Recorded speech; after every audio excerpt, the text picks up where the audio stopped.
I have never understood the worship of the Kennedys. Not the grief of November 1963. That is entirely human.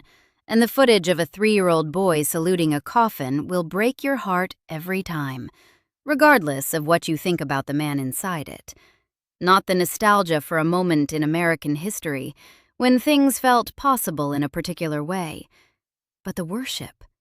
The reverence that treats the record as something that requires protective language, that insists on softer nouns and more forgiving verbs, that looks at 60 years of documented historical evidence and reaches, every single time, for the phrase that makes the audience feel less uncomfortable.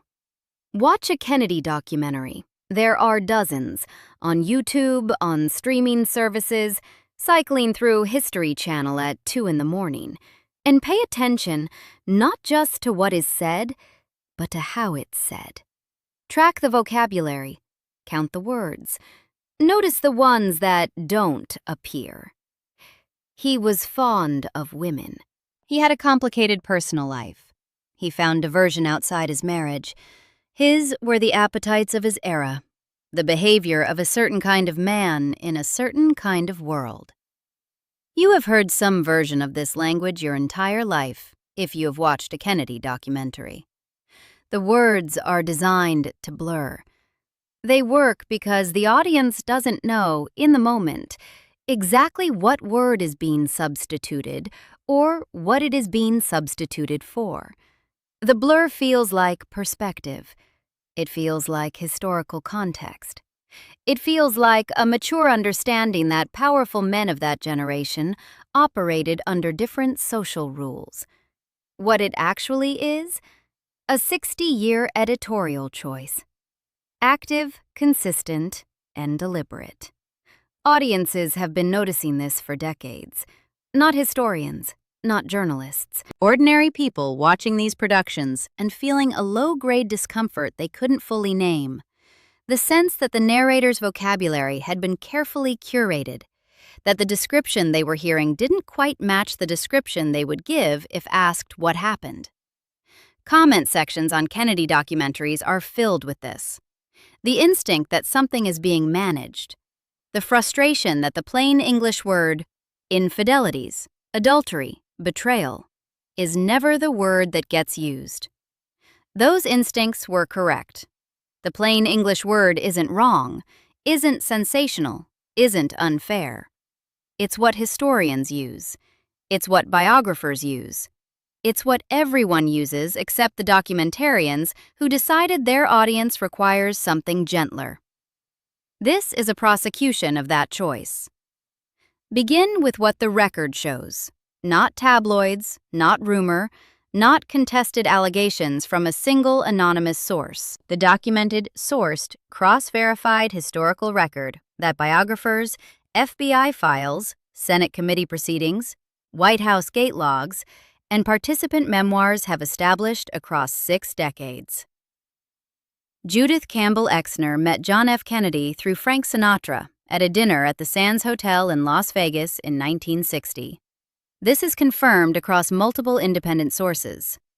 By the time Kennedy was in the White House, Exner was visiting. The FBI had her under surveillance. J. Edgar Hoover knew about the relationship and knew something else, that Exner was simultaneously in a relationship with Sam Giancana, the Chicago mob boss who had been involved in CIA-backed plots to assassinate Fidel Castro. Telephone records document approximately 70 calls between Exner and the President of the United States. Hoover briefed Kennedy on what the surveillance files contained. The relationship ended. The secret held for 13 years. In 1975, the Church Committee, the Senate Select Committee to study governmental operations with respect to intelligence activities, produced records confirming the relationship. That's not a tabloid. That's a Senate investigation producing classified documentation. Exner published a memoir in 1977, claiming she served as a courier between Kennedy and Giancana, carrying packages between them. She claimed she had aborted Kennedy's child. The parts of her account independently corroborated.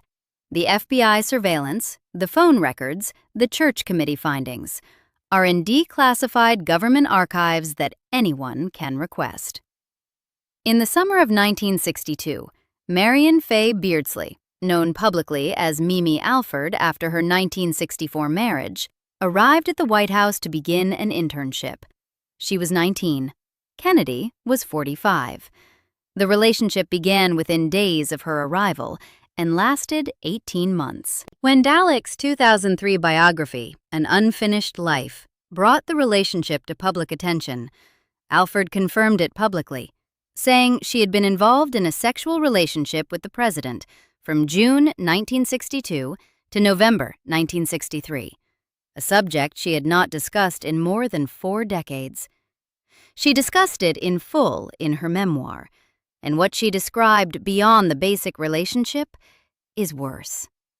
At a White House pool gathering, she writes that Kennedy instructed her to perform a sexual act on his aide, Dave Powers. She describes Ted Kennedy making a similar request, which she refused. She characterizes Kennedy's behavior in those moments as revealing a darker side, a display of power over a young woman who had no framework to name what was being done to her, and no institutional protection to refuse it.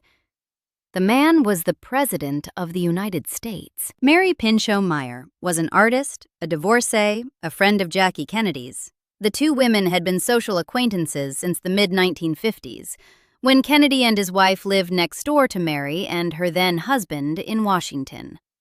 After Meyer's 1958 divorce, she moved to Georgetown. White House gate logs record her signing in on at least 15 occasions, always around dinner time. Kennedy intimate Charles Bartlett was direct about the seriousness of the relationship, saying Kennedy was genuinely in love with Meyer, heavily smitten, and frank about it. Kennedy wrote Meyer a letter on White House stationery. It went unsent and sold at auction in June 2016 for just under $89,000. Part of it reads, "Why don't you leave suburbia for once? Why don't you just say yes?" The letter is signed J. Meyer was shot dead on the Georgetown towpath on October 12, 1964. 2 bullet wounds, one in the left temple, one in the back, both fired at close range. A suspect was arrested and acquitted. The murder remains unsolved. CIA counterintelligence chief James Angleton reportedly seized her diary after her death and later told colleagues he had burned it. Then there were Priscilla Ware and Jill Cowan, White House secretaries given the code names Fiddle and Faddle by Secret Service agents. They were brought on presidential business trips to Berlin, Rome, Ireland, and Costa Rica. Jackie Kennedy, conducting a tour of the White House for a Paris Match reporter, encountered Ware in a hallway and reportedly said, in French to the journalist at her side, "This is the girl who supposedly is sleeping with my husband." That comment, documented in biographies across multiple decades, does something specific. It tells you Jackie Kennedy knew who these women were and what was happening. It also tells you she had developed the capacity to perform composure in public under conditions that would have destroyed most people's ability to function. She said it to a journalist in the White House, on a tour she was conducting, and then continued the tour. Dalek, the author of the standard scholarly biography of Kennedy's presidency, said it plainly in a May 2003 interview. In the 1960s, John Kennedy wasn't going to be found out, he said. Lots of journalists, reporters, knew about the womanizing, and if they didn't, they had strong suspicions. But they weren't going to publish it in their newspapers. It just wasn't part of the culture of the times. The Secret Service facilitated arrangements. The press winked.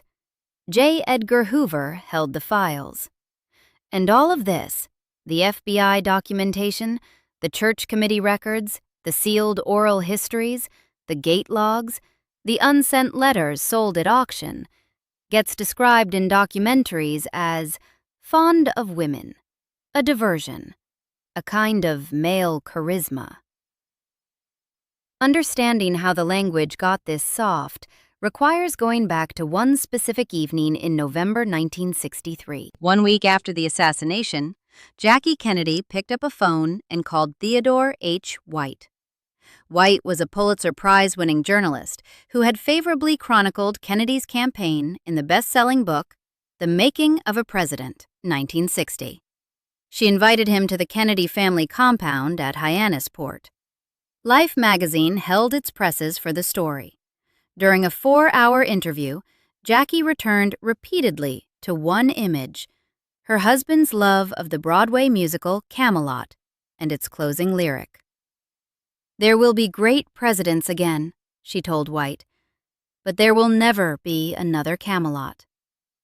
As White drafted the piece overnight, in a striking departure from normal journalistic practice, he read the text aloud to his editors over the phone. The editors suggested toning down the Camelot imagery.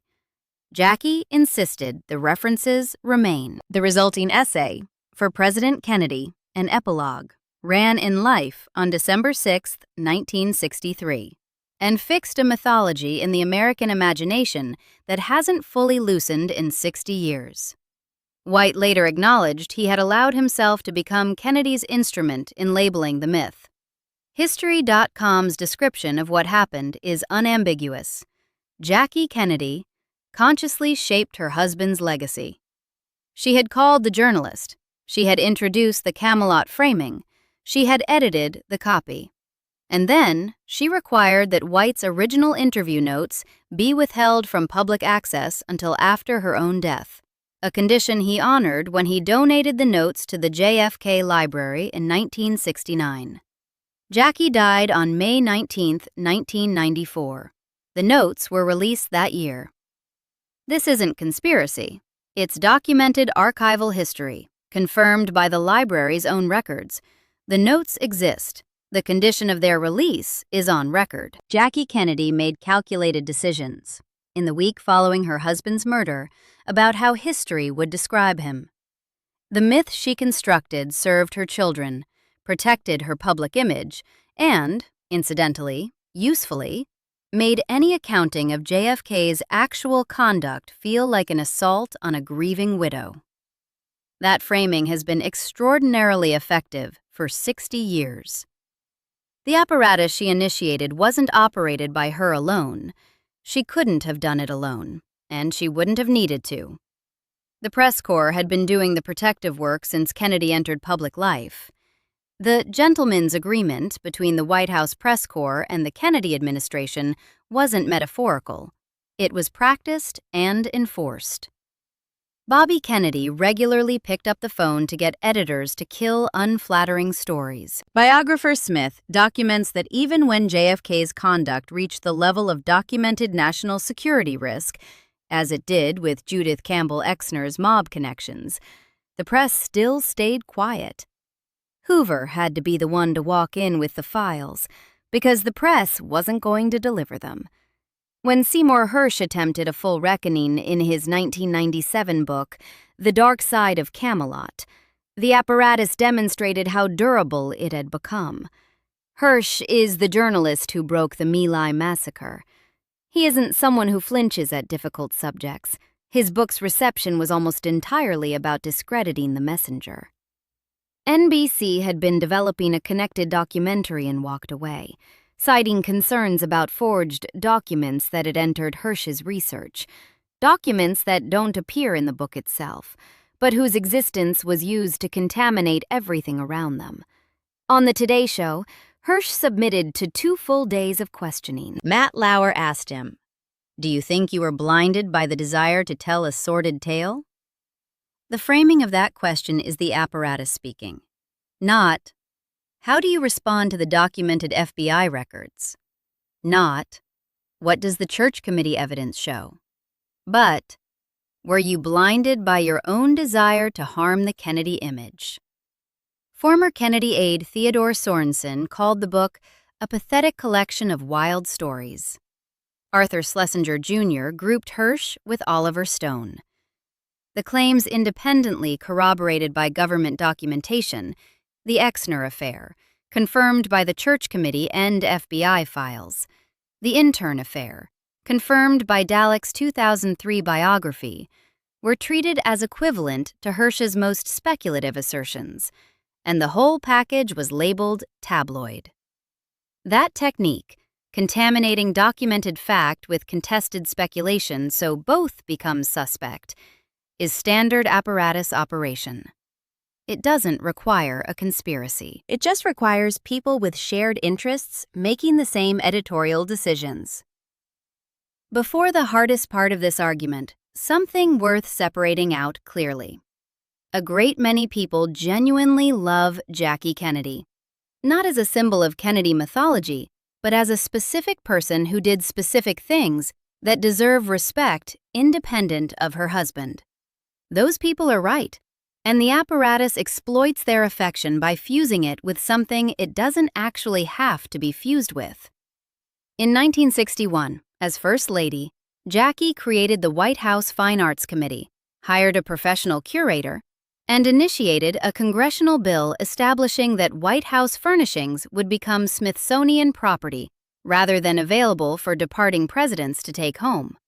She funded the entire restoration through private donations, not public funds.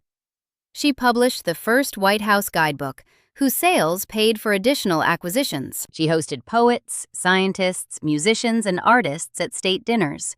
Pablo Casals performed at the White House for the first time since Teddy Roosevelt's presidency.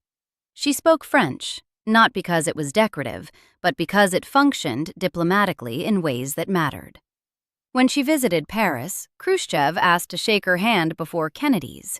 When she visited India, Ambassador John Kenneth Galbraith noted in his journals a considerable disjunction between her widely noted interest in fashion and, in personal conversation, her considerable intellect. After leaving the White House, she built a second career as a book editor at Viking Press and then Doubleday, entirely on her own. These are genuine, documented, independent achievements that belong to her and to no one else. Women who grew up watching their mothers cut out pictures of Jackie Kennedy were responding to something real. An intelligent, capable woman operating in public life during an era that expected women like her to be decorative furniture. The admiration is earned, and it does not require defending Kennedy worship because it never had anything to do with Kennedy worship. The two things aren't connected except by the mythology that deliberately connects them, because conflating them makes honest accounting of JFK's conduct feel like an attack on a widow. That is the most effective feature of the Camelot apparatus, and recognizing it doesn't require abandoning the admiration. It just requires seeing that the admiration was always hers, not his. The most visible example of the apparatus operating in real time, with a named subject, a documented paper trail, and a clear contrast between the legal record and the editorial frame, is Ron Galella. Galella was a paparazzo photographer who spent years pursuing Jacqueline Kennedy Onassis and her children. The word pursuing is already a soft version of what the federal courts found. The courts called it harassment. The courts called his conduct assaults and attacks. Those are the words in the actual opinions used by actual federal judges examining actual documented incidents. September 24, 1969, Central Park. John Kennedy Jr. is riding his bicycle. Galella jumps into the boy's path, forcing the child to swerve dangerously. Secret Service agents pursue Galella and arrest him. Galella's response to this arrest was to sue. He filed a $1.3 million lawsuit against Jackie Onassis and 3 Secret Service agents for false arrest and malicious prosecution. Jackie counterclaimed, seeking injunctive relief against Galella's continuous efforts to photograph her and her children. The case went to district court in 1972 as Galella versus Onassis. The court's opinion explicitly distinguished Galella's conduct from ordinary photojournalism. It noted he found out in advance about John Kennedy Jr.'s appearance in the school production of Oliver at collegiate school and positioned himself to photograph the family at the entrance. It noted he interrupted Caroline during a tennis lesson. It noted he had been found guilty of violating a prior restraining order on October 8, 1971, and again on December 2, 1971, 2 separate convictions in the same year. The district court initially ordered Galella to maintain 100 yards from Onassis's home, 75 yards from her children personally, 100 yards from the children's schools, and 50 yards from Onassis herself. The Second Circuit Court of Appeals modified the distances in 1973, reducing them significantly to 25 feet from Onassis personally and 30 feet from her children, while affirming the underlying finding that his conduct invaded Jackie Kennedy's reasonable expectation of privacy and freedom from harassment. The court case summary, reproduced in legal textbooks, lists the specific incidents: jumping in front of the bicycle, interrupting Caroline at tennis, invading children's private schools, positioning himself to photograph at school events. Jackie told the court she lived in dread fear of stepping onto a sidewalk and having Galella assault her again. That language, dread fear, assault, is in the legal record. It isn't characterization, it's her testimony. Galella violated the injunction again. The Library of Congress holds the courtroom illustration from the 1982 contempt proceedings. Jackie, in the same brown synthetic fiber blouse day after day, almost certainly chosen to make a point about the absence of the high-fashion elegance Galella claimed to be celebrating. The presiding judge, Irving Ben Cooper, stated that Galella wasn't going to change his behavior voluntarily, and that it was necessary to positively and effectively stop Galella's unbridled behavior. 1 year before those proceedings, in 1981, Galella had been photographed standing feet away from Jackie, holding a homemade measuring tape marked 25 feet and "Keep your distance." The man was taunting a federal court order in public. The contempt proceedings threatened him with a $120,000 fine and potential prison time. He settled for a $10,000 fine and permanently surrendered his right to photograph Jackie or her children. The prohibition against photographing Caroline Kennedy remained in effect until Galella died in 2022. Along the way, June 12, 1973, outside a Chinatown restaurant in New York, Marlon Brando punched Galella in the face, breaking his jaw and knocking out 5 teeth on the left side. That is the documented record of one man's conduct toward one woman and her children across more than a decade, producing multiple court orders, multiple contempt findings, a settled legal conclusion, and testimony describing dread fear. The federal judiciary examined it and called it harassment. The 2010 documentary Smash His Camera, directed by Leon Gast, asked audiences to see Galella as a complex artistic figure. Vanity Fair's coverage from the Sundance premiere described him as the original paparazzo, a lens through which celebrity culture could be examined. One reviewer framed the question as, Ron Galella, celebrity photographer, artist, pest, or deranged stalker? As with many things, the truth lies somewhere in between. The court found no somewhere in between. The court found specific incidents, specific violations of specific court orders, and a woman who testified she lived in fear. Galella had been exhibited at the International Center of Photography. He had defenders who described his work as art. Those defenses don't change what the federal record shows.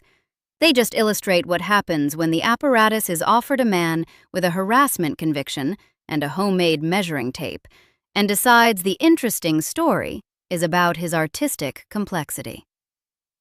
Jackie Kennedy herself resists both the myths built around her, the Camelot widow and the cynical social climber. The honest version of her is more complicated than either, and the complexity is worth examining without forcing it toward a verdict. Start with what she came from. Her father, John Vernew Bouvier III, went by Blackjack. He was a Wall Street stockbroker who went heavily into debt, did poorly in the markets, and in 1940 had a divorce that was anything but quiet. The proceedings put his infidelities and financial irresponsibility on the society pages. Jackie grew up watching exactly what infidelity does to a family in public. The lesson embedded in that childhood wasn't that infidelity was unusual among men of a certain class. The lesson was that it was routine, and that women managed it or didn't. Her mother's second marriage, to Hugh D. Auchincloss, a wealthy stockbroker, provided stability that the Bouvier side of the family no longer had. Jackie, at the time she married John Kennedy in September 1953 at a large society wedding in Newport, Rhode Island, was the stepdaughter of comfortable money, not the daughter of her own. Biographers note that the Bouvier family's social position had outlasted its financial foundation. Whether she suspected before the wedding that JFK would replicate her father's patterns isn't fully documented. What is documented is that she knew during the marriage, and she knew specifically. When she encountered intern Priscilla Ware in the White House, she reportedly turned to the Paris Match journalist beside her and said, "This is the girl who supposedly is sleeping with my husband." People who knew Jackie well told biographers she had concluded, before any particular incident, that marital infidelity was a fact of life she had decided in advance to absorb. She knew who the women were. She had made a calculation that staying served her children's interests in ways that leaving couldn't. The Onassis marriage is where the calculation becomes most visible, and where the picture is genuinely complicated rather than falsely so. Robert Kennedy was assassinated on June 5, 1968. Jackie announced her engagement to Aristotle Onassis on October 20, 1968. 4.5 months later, she married him the same day of the announcement. Onassis was a Greek shipping magnate with a private island, private security, multiple homes on multiple continents, and more personal wealth than some nations. Aristotle Onassis rescued me at a moment when my life was engulfed in shadows, she reportedly said. The 2 months that collapse in that explanation? She was a widow in America who had watched one husband die in a motorcade. The surviving Kennedy brother, who had provided institutional stability for her and her children, had just been shot in a hotel kitchen. Her children were 8 and 10 years old and growing up as targets. She was surrounded by a family structure, the Kennedys, that was powerful and protective, but that had its own claim on her identity, her image, and her public role. She married a man who could put her children on a private island. Whether that is romantic, pragmatic, or some combination both true at once, biographers have been arguing about it for 50 years. And the argument generates more replies in a single comment section than almost any other Kennedy topic. That is evidence of something. She provokes genuine disagreement because she can't be flattened into either the loyal wife betrayed or the scheming operator who knew exactly what she was doing. Both frames fail to account for the actual conditions of her life. What is clear is that she wasn't passive. She wasn't simply acted upon. She was an intelligent person who, in the week after her husband's murder, constructed a mythology that has served her children's interests and shaped historical perception for 60 years. The same capacity for strategy that produced the Camelot interview was present throughout her marriage. It was one of the few tools available to her in a world that didn't offer her many. Honoring that doesn't require excusing the mythology she built. It requires understanding that the mythology was built for specific reasons, by a specific person, in specific conditions, and that the apparatus it enabled has since been operated by people with less personal stake and more institutional interest in keeping JFK's record soft. JFK has been dead since November 22nd, 1963. Jackie has been dead since May 19th, 1994.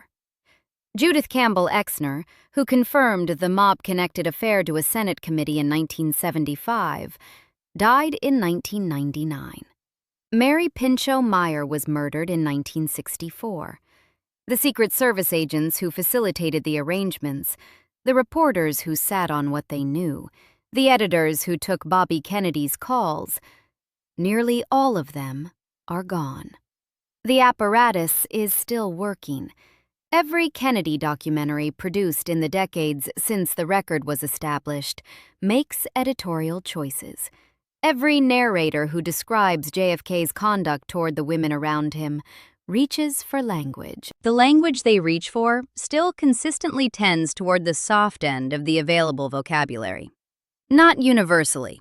Robert Dallek, in a May 2003 interview, was plain and direct. Historians writing scholarly biographies use the accurate words without apparent difficulty.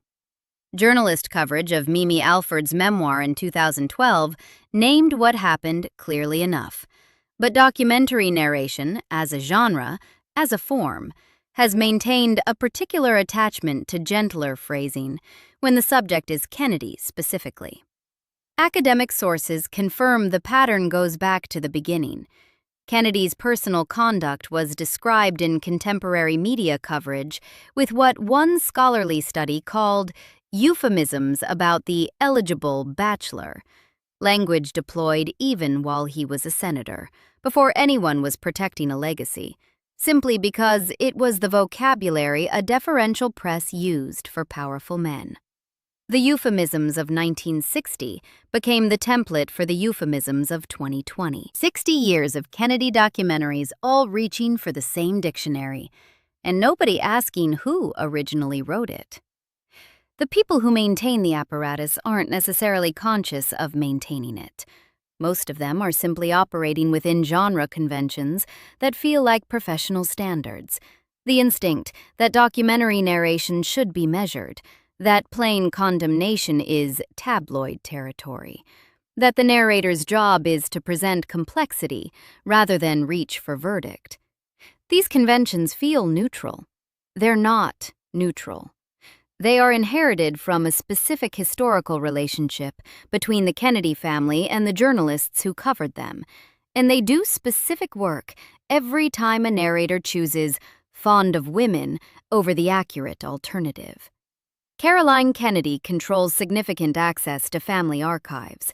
The JFK Presidential Library, operated by the National Archives, is the institutional repository for documents that include Theodore White's original handwritten interview notes from the Camelot interview, held under Jackie's embargo conditions until her death, then released. Caroline unveiled the Access to a Legacy Digital Archive initiative at the library in 2011. The family remains in the room when the story gets made, in ways that are legal and understandable, and nonetheless consequential for what gets included. Seymour Hersh tried to write a full account in 1997 and was subjected to 2 days of television questioning that treated his research as the problem. NBC walked away from a connected documentary.